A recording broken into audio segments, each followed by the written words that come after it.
So guys, आज का programme शुरू करने से पहले Mrs Rakhal and mister Rakhal anniversary अनेक शुभेच्छा आपने दी उनके।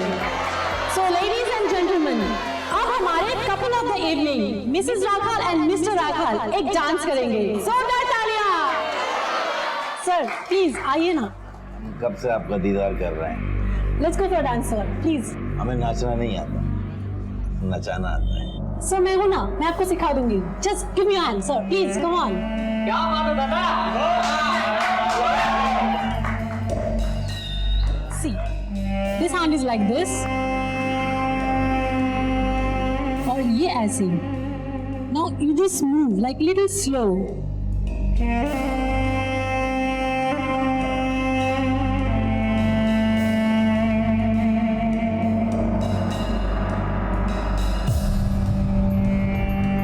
So simple. कविता जी आइए ना please, please come on, come on.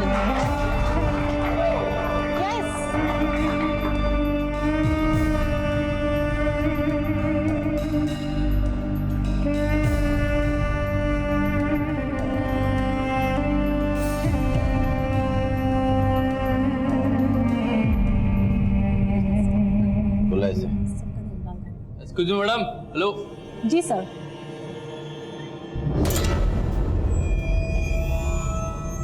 Yes sir. हमारे लिए एक ड्रिंक बनाइए। सर मुझे नहीं आता है, मैं किसी को बुलाती हूँ।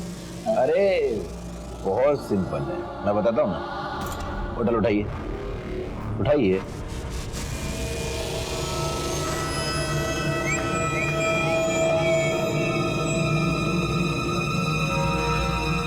अब आइस डालिए,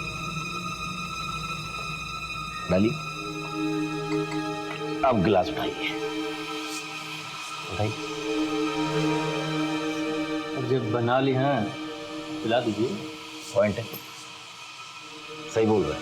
सर प्लीज आप पी लीजिए। मैंने आपके कहने पर डांस किया कि नहीं किया? तो तुम मेरे लिए इतना नहीं कर सकती। पिलाइए। सर प्लीज आप पी लीजिए। अरे पिलाइए ना। सर प्लीज छोड़िए मेरा हाथ, हाथ छोड़िए मेरा। ये क्या बदतमीजी है?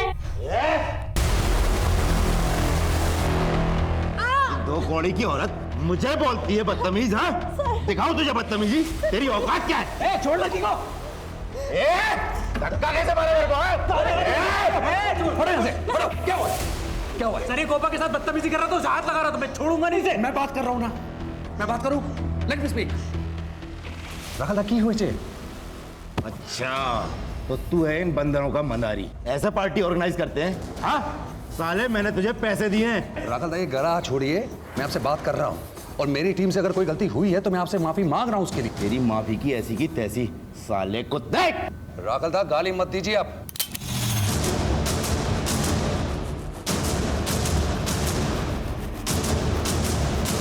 क्या करेगा तू, बोल क्या करेगा? ये कर सकती है आप? यू नो व्हाट, मैं उर्मिला को मिस करता हूँ। अगर उर्मिला होती ना तो ये सब बखेड़ा होता ही नहीं था। कब आ रही है बात हुई तुम्हारी उनसे? उसके कजिन से बात हुई, कल आ रही है। अभी उर्मिला होती ना यहाँ पर तो मैं अपना हैंड मसाज करता। मेरा ना सर बहुत मुझे दर्द हो रहा है। ओहो, उर्मिला जितनी अच्छी तो नहीं, मैं हेड मसाज तो मैं भी कर लेती हूँ। तुम कहो तो करो या फिर उर्मिला से ही करवाना है? तुम करो। बोलो तुम।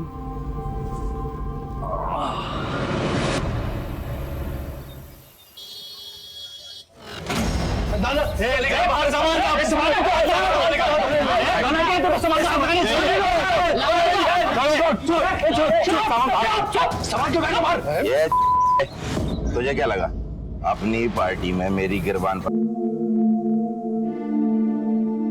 ये कुछ दवाइयाँ दी हैं डॉक्टर ने, कहा है एक भी छूटनी नहीं चाहिए। ठीक है मैं ध्यान रखूंगी। और वैसे इसने बताया मुझे कि आप लोगों ने कितना कुछ किया है इसके लिए। अरे नहीं, वो तो हमारा फर्ज था। तो मैं चलता हूँ, नमस्ते। गोपा, ये उर्मिला है। हाय, কেমন আছো তুমি এখন? একটু ঠিক আছে। हम इसी को लाए थे तुम्हारी जगह काम पर। एक्सक्यूज मी मैडम, मुझे कुछ सामान खरीदने जाना था तो मैं मार्केट होकर आती हूँ। ठीक है, अच्छा पर संभल के जाना। हाँ बापिन, चंदन, सोलोमन सब मेरे साथ जा रहे हैं। आप बिल्कुल चिंता मत करना, ठीक है?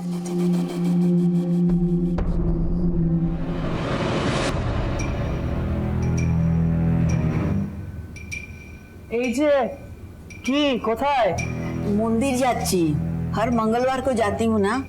ठीक है जाओ पर जल्दी आना और बच्चों को भी आके सुलाना है। हाँ जाओ जब देखो देखना।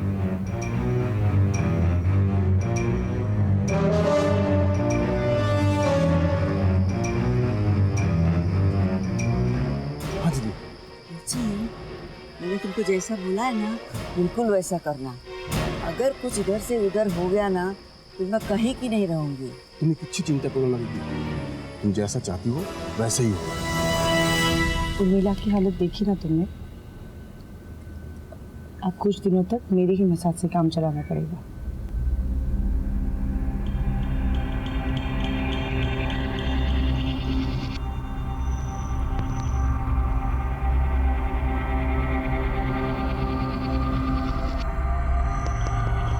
उर्मिला, बीना का रूम का दरवाजा भी बंद है।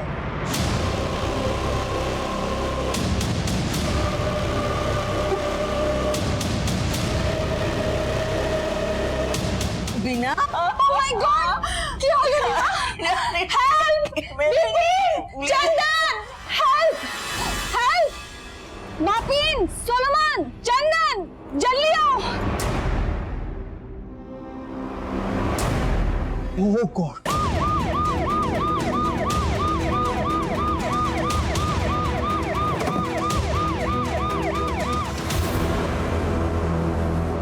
किसने फोन किया? मैंने किया था सर। बॉडीज कहाँ? ऊपर है सर, आइए।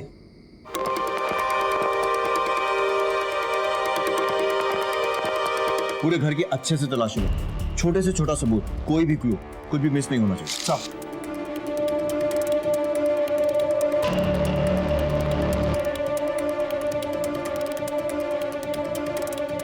सर 1 मिनट इधर आइए। हाँ राजदीप, ये देखो सर। फुटप्रिंट्स, हो सकता है उसी कातिल का। इस गाड़ी पर चढ़कर ही ऊपर आया। हाँ सर, खबर मिली मुझे। अरे सर, हम तो समाज सेवक हैं, हमारा तो काम है पुलिस की मदद करना। आप चिंता मत कीजिए, मैं अभी हाजिर होता हूँ।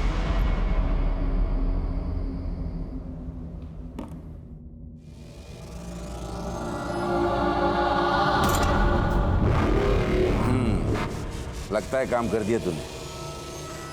अब मेरी बात कान खोल कर सुन, कोई भी ऐसा काम मत करना जिससे किसी का भी शक तेरे ऊपर जाए। संभल कर रहना। हाँ सर, सही सुना है आपने। झगड़ा हुआ था मेरा आबिर से और उसके लड़के लोगों से। मेरी हैप्पी एनिवर्सरी की पार्टी थी और सारी पार्टी का सत्यानाश कर दिया था साल। मैंने उसे जान से मारने की धमकी भी दी थी और मैं उसे जान से मारता भी, लेकिन मुझसे पहले बाजी किसी और ने मारी। तुम्हारा कहने का मतलब है कि तुमने उसे नहीं मारा? बिल्कुल। काल रात कथा छिलो? घर पर था। दिन भर पार्टी का काम करते हैं ना तो थक जाते हैं, तो रेस्ट की जरूरत होती है। एटा तो होते पारे कि ये काम तुमने खुद नहीं किया बल्कि किसी और से करवाया। क्या छोटे सर, कोई बड़ा केस होता तो बात समझ में भी आती। ये छोटे मोटे केस के लिए क्या झूठ बोलूंगा। इस बार पार्टी से विधायक का टिकट चाहिए और आप ही लोग तो जितवाएंगे मुझे। चलता हूं। नमस्कार। इस पे नजर रखो, हमारा प्राइम सस्पेक्ट यही है। सर राजीव, अगर ये दोनों मर्डर रखाल ने करवाए तो उसने बापिन को क्यों छोड़ दिया? छोड़ लड़की को। क्योंकि झगड़ा तो बापिन की वजह से ही शुरू हुआ और अभी तो खाली बीच बचाव करने आए। सर एटा तो होते पारे कि ये काम राखाल ने नहीं किया है, किसी और ने लूटपाट के इरादे से किया हो सकता है, लेकिन यही बात मेरे गले नहीं उतरी।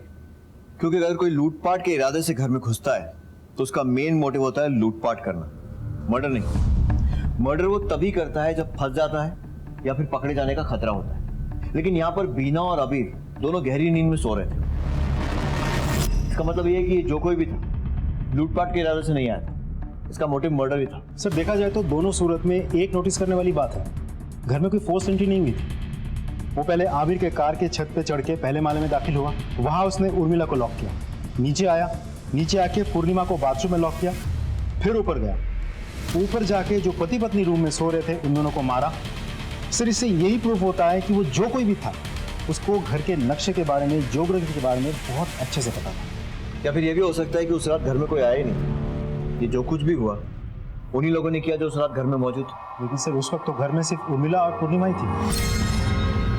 अगर मान भी ले कि ये खून उन दोनों ने किया है या फिर किसी एक ने किया है और दूसरे को रूम में लॉक कर दिया था, तो फिर सवाल ये उठता है कि दूसरी ने अपने आप को बाहर से कैसे लॉक कर दिया।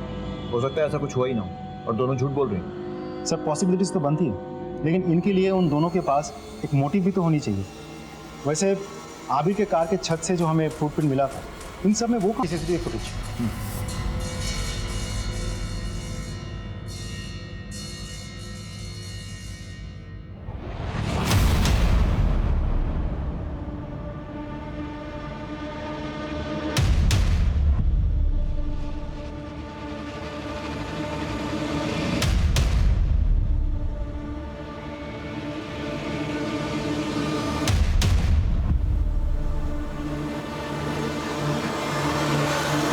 मतलब ये ओवरकोट वाला ही वो मर्डरर है जिसकी हमें तलाश है। कार की छत पे जो फुटप्रिंट मिला था, फॉरेंसिक से कुछ पता चला?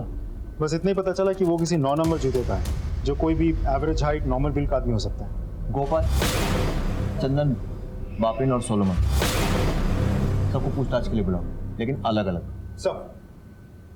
मर्डर वाली रात को तुम चारों, गोपा, चंदन, बापिन और तू, मर्डर के पहले कहीं चले गए थे और मर्डर के ठीक बाद में वापस लौट आए। ये कोइंसिडेंस था या फिर सोची समझी प्लानिंग? ऐसा कुछ भी नहीं है सर, हम लोग तो पार्टी करने गए थे सर, लेकिन जब हम वहां पहुंचे तो मर्डर हो चुका था। एक रात पहले तुम्हारे मालिक का रखाल से इतना बड़ा झगड़ा हुआ, अगले दिन उसने तुम्हारा सामान बाहर फेंक दिया और उसके बाद भी तुम लोग पार्टी के लिए निकल गए। उसी झगड़े की वजह से गए थे सर। एक तो इतने दिनों से लगातार काम कर रहे थे, ऊपर से ये सब कुछ हो गया। सर सबका मूड बहुत ज़्यादा खराब हो गया था, इसलिए हम सब ने सोचा थोड़ा बाहर जाएंगे, मूड अच्छा हो जाएगा। बस सर। आबिर और बिना के साथ कितने साल से काम कर रहे तू? सर हम सब लोगों को 2-3 साल हो गए थे, लेकिन गोपा यहाँ नई थी। नहीं मतलब कितनी नहीं? 1 हफ्ता पहले आई थी मैं यहाँ मैडम, और वो पार्टी मेरी तीसरी पार्टी थी। आबिर और बीना को कैसे जानती हो तुम? मैं बेशी কিছু জানি না ওদের ব্যাপারে, मतलब मैं ज़्यादा नहीं जानती हूँ, बस मैंने रिसेंटली ज्वाइन किया था और बापी ने मुझे मिलाया था सर से। पार्टी के दौरान तुम सब एक साथ ही थे या कोई कहीं गया था? सर सब साथ ही थे, लेकिन सर सोलोमन कहीं गया था बस कुछ ही देर के लिए, और वो वापस आ गया था। कतক্ষণ জন্য? सर यही कुछ 20 से 25 मिनट। सच सच बता कहाँ गया था, वरना सर मैं अपना माँ को फोन करने गया था पीसीओ से। তোর কাছে মোবাইল আছে না? तो फिर उससे क्यों नहीं किया? सर उसमें बैलेंस नहीं था उस दिन। कौन से पीसीओ पर गया था? सर वो बड़ा बाजार है ना, उसके पास में जो पोस्ट ऑफिस है वहीं पर। ठीक है, जा।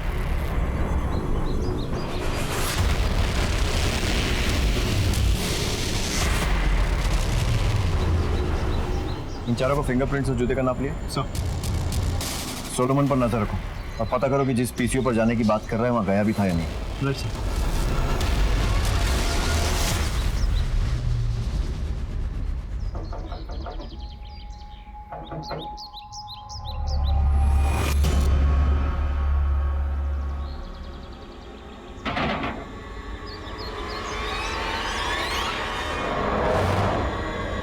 ঠিক, থ্যাঙ্কস স্যার। এখনই খবর পেলাম सोलोमन राखाल के घर गया था, दोनों में करीब 15 से 20 मिनट बात हुई। सोलोमन अभी भी निकला वहां से। बुला रखा सर। सोलोमन आबिर का आदमी आया था मेरे पास। वो क्या ना कि आबिर के मरने के बाद वो बेरोजगार हो गया, पैसा मांगने को आया था, मैंने मना कर दिया, तो वो लटका कर चला गया।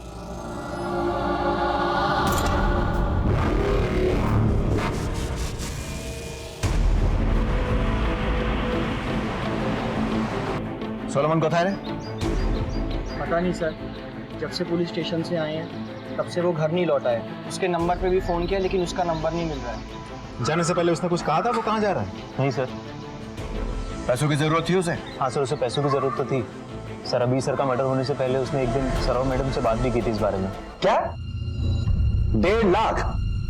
हाँ दादा, बहुत ज्यादा जरूरत है दादा, माँ का ऑपरेशन कराना है, डॉक्टर ने कहा इसी मंथ करना पड़ेगा। अरे तो दादा हमें की कर दो दादा, मैं चुका दूंगा ना धीरे धीरे सैलरी में से। कैसे चुकाओगे? कितनी है तुम्हारी सैलरी? 10,000 की सैलरी में तुम काम करते हो, तुमको 1.5 लाख में कैसे एडवांस दे दो बताओ मुझे सोलोमन। इतनी बड़ी रकम हम तुम्हें नहीं दे सकते। Not possible Solomon. ठीक है, अगर वो घर पर नहीं गया तो कहाँ जा सकता है? सर, हाँ जी। इस केस में जितने भी लोगों के नाम जुड़े हैं उन सभी के मोबाइल के लोकेशन रिपोर्ट्स आ चुके हैं। सर, उस रात पूर्णिमा और उर्मिला घर पर ही थे। सर, पूर्णिमा मोबाइल यूज नहीं करती, लेकिन उर्मिला का मोबाइल का लोकेशन उसी एरिया का है जहां आबिर का घर है। और सर, ये बापिन, सोलोमन, चंदन और गोपा, इनके मोबाइल भी उसी एरिया में एक्टिव थे जहां इन्होंने अपने होने की बात कही, आई मीन उस रेस्टोरेंट में। सोलोमन के बयान के हिसाब से वो पीसीओ पर था, लेकिन उसके मोबाइल का लोकेशन पीसीओ पर ना होकर आबिर के घर के एरिया का है। इसका मतलब उसने हमसे झूठ कहा कि वो अपनी माँ से बात करने पीसीओ पर गया था, जबकि वो आबिर के घर पे था। और सर, हमने जो सबके जूते के नाप लिए थे उसके अनुसार मौका वारदात पर हमें जो फुटप्रिंट मिला था उसके साथ सोलोमन के जूते के साइज मैच होता है। सोलोमन नाम श्योर यहाँ से फरार हो चुका होगा। उसके गांव वाले घर पे जाओ और पूछताछ करो। तुम आबिर के घर पर फिर से जाओ और देखो घर में घुसने का कोई और एंट्री पॉइंट है, और सीसीटीवी फुटेज भी फिर से चेक करो। आई एम श्योर हमसे कुछ ना कुछ तो मिस हो रहा है। पुलिस के शक के घेरे में अब सोलोमन था। उसका अपनी मां को फोन करने जाने वाला झूठ पुलिस के सामने आ चुका था, और साथ ही उसे यह भी पता चल चुका था कि रखाल और उसके तार जुड़े हुए हैं। लेकिन सोलोमन फरार हो चुका था और सिलीगुड़ी पुलिस की इन्वेस्टिगेशन सिक्किम में सोलोमन के गांव जा पहुंची। एक्सक्यूज मी, क्या आप सोलोमन के फादर हैं? जी। अच्छा, एक बात बताइए, क्या सच में ही सोलोमन की माँ का ऑपरेशन होने वाला था? हाँ साहब, सुलेमान की माँ काफ़ी बीमार रहती है, उसके इलाज के लिए पैसा कमाना वो शहर गया था। क्या बात है साहब, वो ठीक तो है ना? तो क्या हुआ, फिर ऑपरेशन हो गया? नहीं साहब, सुलेमान पैसा को इंतजाम नहीं कर पाए साहब। 1.5 लाख रुपया हम गरीब के लिए बहुत बड़ी रकम होती है सर। आखिरी बार कब आया था वो? 20-25 दिन पहले। सर, सोलोमन के घर पे पूछताछ करके पता चला कि उसे पैसों की सख्त जरूरत थी। इतनी जरूरत कि किसी का खून कर दे? लगता तो ऐसा ही है। ये रखो, पीएम रिपोर्टर फॉरेंसिक रिपोर्ट, वो भी इसी तरफ इशारा करते हैं। क्राइम सीन से बहुत इंटरेस्टिंग एविडेंसेस और फिंगरप्रिंट्स मिले। वो मर्डर वेपन चाकू जो हमें मिला था उस पर तो कोई फिंगरप्रिंट नहीं है, लेकिन तिजोरी पर जो फिंगरप्रिंट्स हैं पता किसके? सोलोमन। एग्जैक्टली। सोलोमन को पैसों की जरूरत थी और आबिर के मना करने के बाद उसके पास और कोई सोर्स नहीं बचा था जहाँ से वो पैसे अरेंज कर सके। रखाल सोलोमन के पैसों की जरूरत पूरी कर सकता था और सोलोमन रखाल के लिए आबिर से बदला ले सकता था, क्योंकि वो आबिर के घर की हिस्ट्री और ज्योग्राफी अच्छी तरह से जानता था। और कार के ऊपर जो फुटप्रिंट मिला वो भी सोलोमन का। मतलब सोलोमन ही असली कातिल है जो राखाल के कहने पे दोनों खून किए। एविडेंस तो इसी तरफ पॉइंट कर रहा है, लेकिन वो मर्डर वेपन पर कोई फिंगरप्रिंट को नहीं मिला। इन एनी केस उसे ढूंढना तो ही, उसके against non available arrest warrant निकलवाओ। पुलिस की इन्वेस्टिगेशन के दौरान अबीर की सास पूर्णिमा का अबीर और बीना के मर्डर से ठीक 2 घंटे पहले का संदेहास्पद सीसीटीवी फुटेज मिला और घात लगा के पुलिस टीम ने पूर्णिमा को रंगे हाथों पकड़ लिया। क्या ये सब? सर, मेरी बेटी और उसके पति के हत्या में मेरा कोई हाथ नहीं है सर। तो उसके मर्डर वाली रात को, मर्डर के कुछ घंटों पहले घर से मंदिर का झूठ बोलकर कहाँ गई थी आप? और इतना ज्वेलरी और कैश कैसे आया आपके पास? वो दोनों मुझे मेरा मकान अपने नाम में कर लिया और मेरे को कहीं का भी नहीं छोड़ा। और तो और वो मुझे वृद्धाश्रम भेजने को सोच रहा था, इसलिए मैं थोड़ी थोड़ी पैसे चोरी करके और इनके पास रखती थी कि मेरे बाद में मेरे काम आएगा। आपकी कहानी पर यकीन तो नहीं हो रहा है, लेकिन आपकी उम्र का लिहाज करके फिलहाल आपको जाने दे रहा हूँ। लेकिन याद रखिएगा, अगर उनके मर्डर में आपका जरा सा भी हाथ है तो हम लोग पता लगा लेंगे। देखो, पुलिस मेरे पीछे पड़ी हुई है और अगर मैं पकड़ा गया ना तो तुम भी नहीं बचोगे। सबूत है मेरे पास। हाँ, तुमने जब मुझे आबिर और बीना को मारने के लिए कहा था ना, वो बातचीत मैंने अपने फोन में रिकॉर्ड कर ली थी। सर, है राजीव, कंट्रोल रूम থেকে এখনই খবর আসছে। করোনেশন ब्रिज के पास चिरा बाजार इलाके में सोलोमन का फोन कुछ देर के लिए ऑन हुआ था। उसने किसको फोन किया था ये तो पता नहीं चला, लेकिन उसकी लोकेशन हमने डिटेक्ट कर लिया है। चलो सर।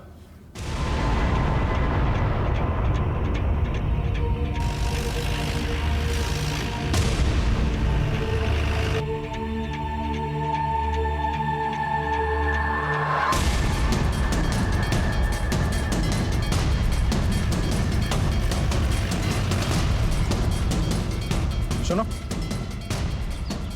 একে দেখেছো কোথাও? हाँ साहब, देखा है। कहाँ रहता है? यहाँ से वो दूसरा वाला कमरा है ना, उसमें रह रहा है साहब। ठीक है सर। चल।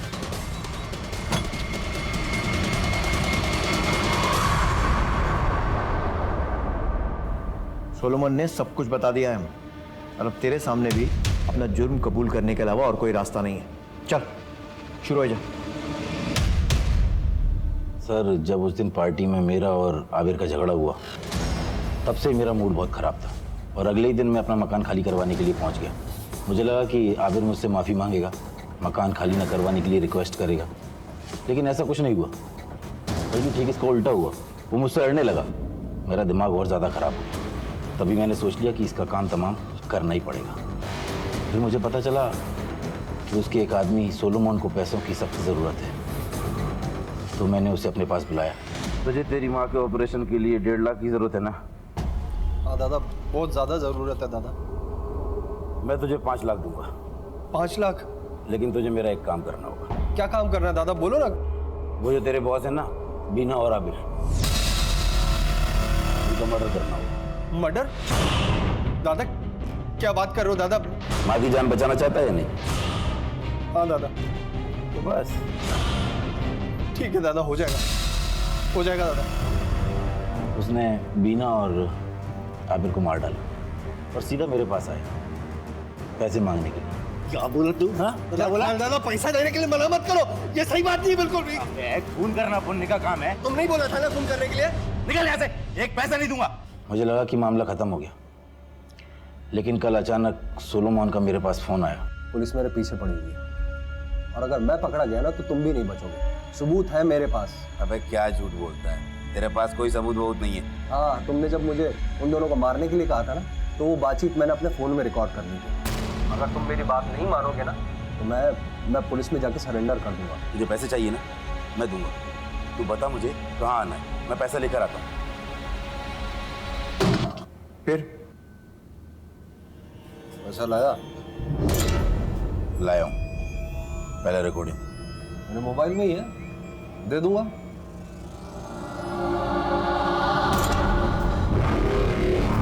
दादा मुझे कुछ नहीं चाहिए, मुझे पैसा वैसा नहीं चाहिए दादा। दादा एक बात और, मैंने आपसे झूठ बोला था, मैंने आबिर और बीना को नहीं मारा दादा। साले तू अभी तक मुझे बेवकूफ बनाता रहा। बहुत बड़ी गलती होगी दादा, मैं किसी को कुछ नहीं बताऊंगा। और दादा मेरे फोन में रिकॉर्डिंग भी नहीं है, मुझे जाने दो प्लीज, मुझे जाने दो, जाने दो।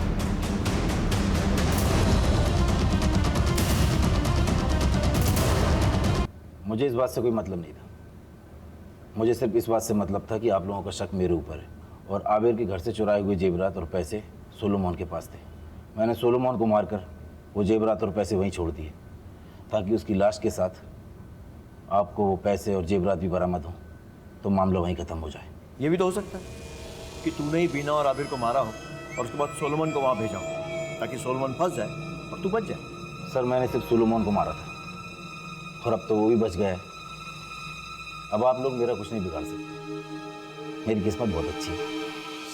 ना, तेरी किस्मत बहुत खराब है, इसलिए तू इन दोनों का जुर्म कबूल कर ले, क्योंकि 2 खून की जो सजा होती है ना, 1 खून की भी वही होती है। यानी आप लोग झूठ बोल रहे थे, सोलोमन मर चुका है और आप लोगों ने झूठी अफवाह उड़ाई कि वो जिंदा है, ताकि तू अपना जुर्म खुद कबूल कर ले।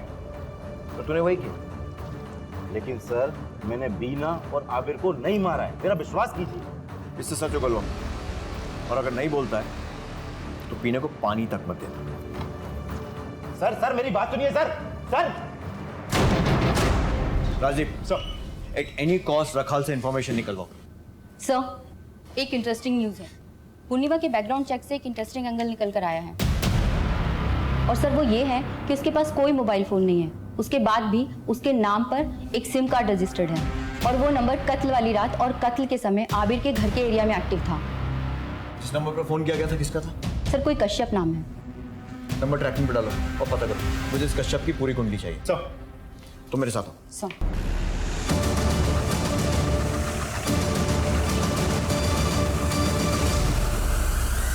सर मैं झूठ क्यों बोलूंगी?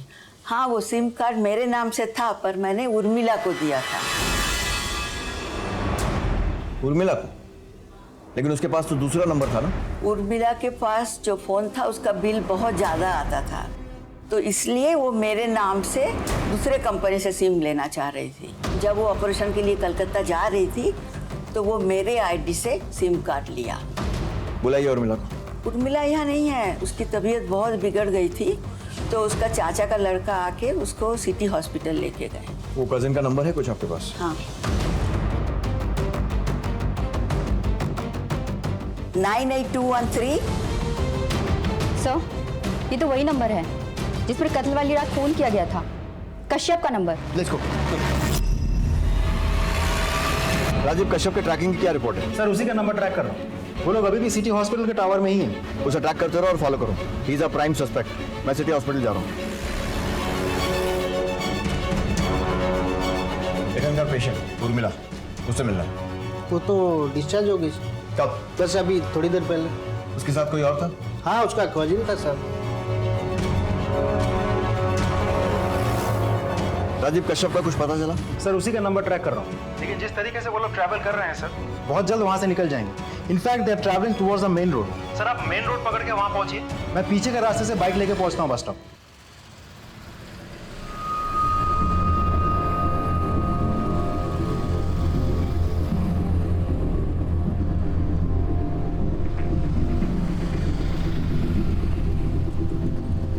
कश्यप का नंबर लगा कर दो।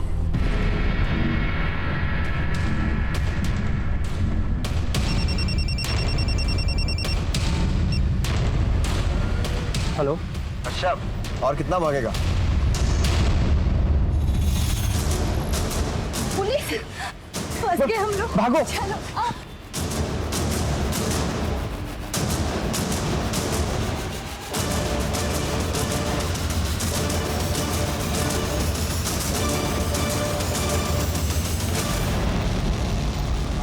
चलो शुरू हो जाओ। तुम्हारे आंसुओं के पीछे तुम्हारे असली चेहरे को देखना है मुझे। पता तो चले दोनों के दोनों कजिन्स मिलकर क्या खिचड़ी पका रहे थे। मैं उर्मिला का कजिन नहीं हूं सर, ये मेरी गर्लफ्रेंड है। हम दोनों एक दूसरे से बहुत प्यार करते हैं बचपन से। हम लोग गेंटोक में थे। मेरे पापा मरने के बाद मेरी परिवार की पूरी जिम्मेदारी मेरे ऊपर आ गई थी, इसीलिए मैं वहाँ से यहाँ आ गई पैसा कमाने के लिए। फिर एक दिन अचानक से इसने मुझे अपने नए नंबर से कॉल की और कहा कि वो कोलकाता में, और मैं भी फौरन चला हूँ। और जब मैं वहाँ पहुँचा तो क्या? तो मैंने देखा कि ये पेट से थी।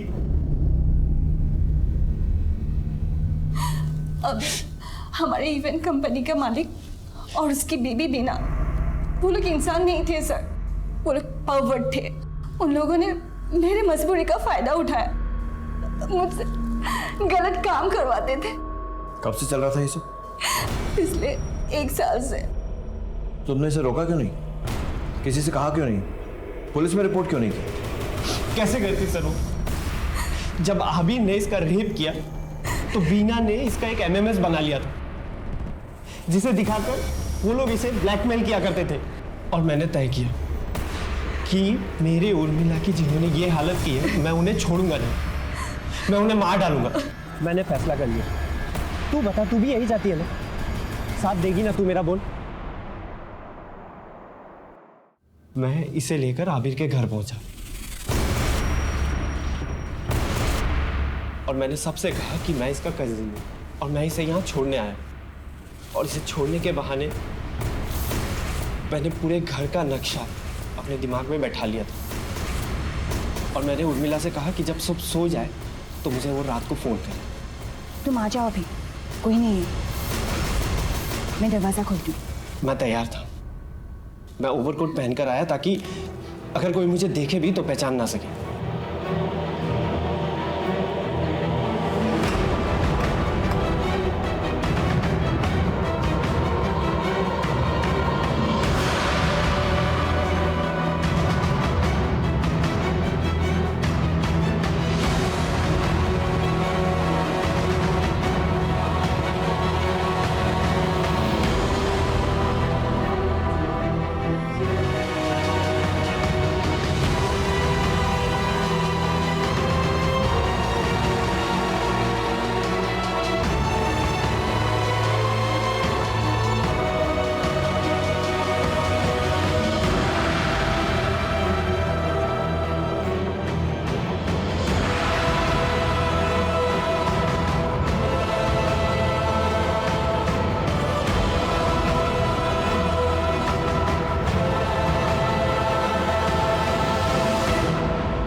लोग ने सोचा था कि ये सब हो जाने के बाद हम दोनों गैंगटॉक निकल जाएंगे।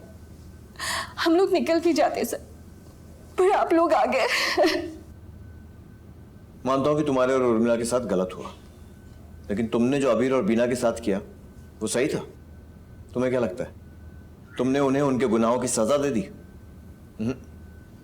तुमने सजा दी उन मासूम बच्चों को जिसमें उनकी कोई गलती भी नहीं थी। अगर इंसाफ करना इतना ही आसान होता ना तो लोग अदालतों को न्याय का मंदिर नहीं कहते।